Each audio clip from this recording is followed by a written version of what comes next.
Slash your calories by eating for the right reasons. The reason I have this slide up here is it reminds me that sometimes people, we have a clouded perspective. I think we spend way too much time talking about what to eat when some of us have to spend more time contemplating what's eating us. Core to what I try to get people to do is come to rediscover that food is fuel. It is not your best friend.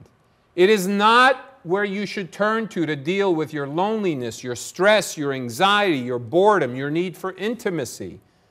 I tell people willing to listen, stop making love to food. You need to be in a relationship with people, not platters.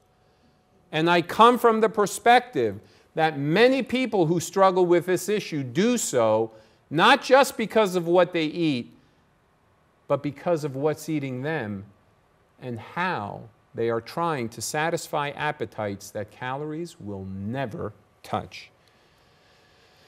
This from the perspective of a man who ate for all the wrong reasons. You don't get to be 467 pounds because you're not eating enough fiber.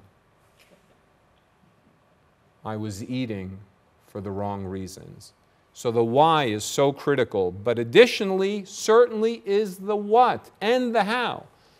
I like to help folks who are struggling with their weight, and we get into this in great detail in the book, of rediscovering the body's signals of satiety, eating to the point of being satisfied, not packed like a cannon or stuffed like a Thanksgiving turkey.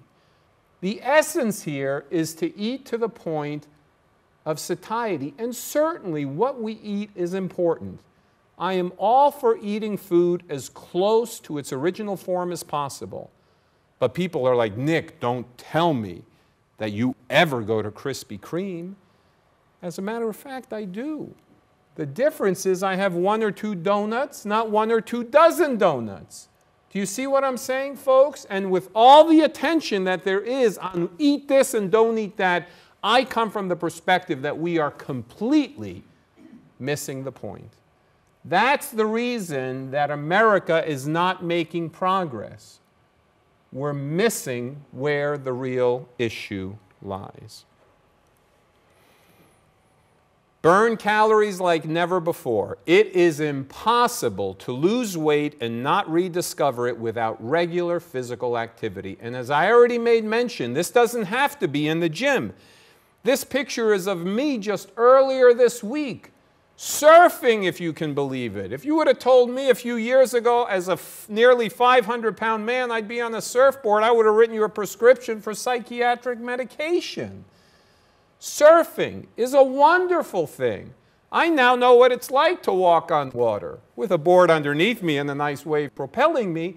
But people, I'm out there living life, enjoying myself, and, wow, burning calories at the same time. Plan a radical sabbatical. I'm not telling you, leave your jobs and take a mortgage out on your house, which is what I had to do, by the way. I didn't have the money to afford this trip. I put it on the line by borrowing the money for this trip. Planning a radical sabbatical doesn't mean that you do something crazy and drastic. Some people maybe need to. It means being intentional and taking a break from your routine and combining something pleasurable with something healthy. For you, your radical sabbatical may be what you do for a half hour a day. Maybe your radical sabbatical is how you spend your weekend. Maybe it's what you do on your vacation. Maybe some of you are in a point of critical concern where you do need to do something drastic and step off of life's treadmill and get onto a literal treadmill in order to be able to invest into your health and well-being and have something to live for in the future. I tell people I was lacking a future in the past. It was so worth it.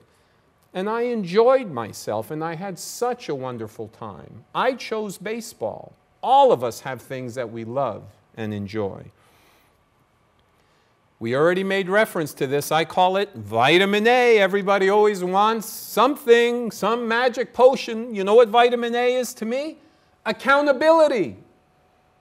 It cannot be done alone. I've said it before and I'm going to say it again, and I see it every day. Those who are disproportionately reliant on themselves to change their lives are going to fail in public, especially with regard to this thing called weight. Had it not been the companionship and support and encouragement and accountability that I received from multiple sources from my trip, I would have never been successful. And lastly, this is not a temporary fix.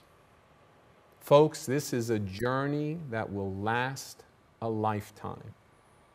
That's what the punchline is. This is not about something I'm going to do temporarily and go on a diet, this or that, North Beach, South Beach, East, you know, all diets have some merit.